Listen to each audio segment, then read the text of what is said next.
A Sudanese official has denied that at least 100 people were killed by a paramilitary unit during protests, saying that the number was at most 46. Doctors linked to the opposition on Wednesday said at least 100 people had been killed in the capital, Khartoum, amid pro-democracy protests.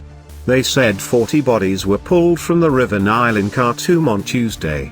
Authorities had initially stayed quiet, but a health ministry official put the number at 46 early on Thursday.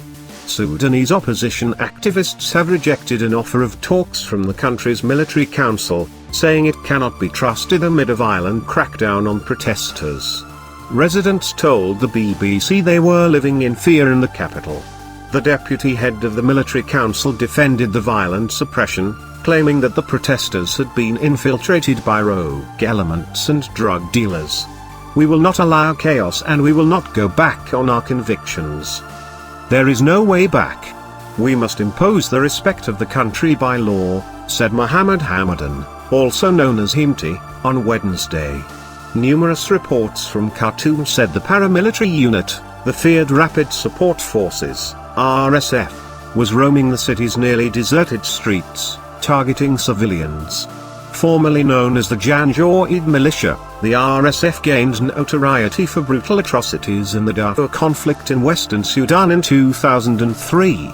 Sudan has been controlled by a military council since pro-democracy protests led to the ousting of veteran President Omar al-Bashir in April, after 30 years of authoritarian rule. Demonstrators had been occupying the square inches front of the military headquarters, while their representatives had negotiated with the military council and agreed a 3-year transition that would culminate in elections. But on Monday, security forces swept in and opened fire on unarmed protesters in the square.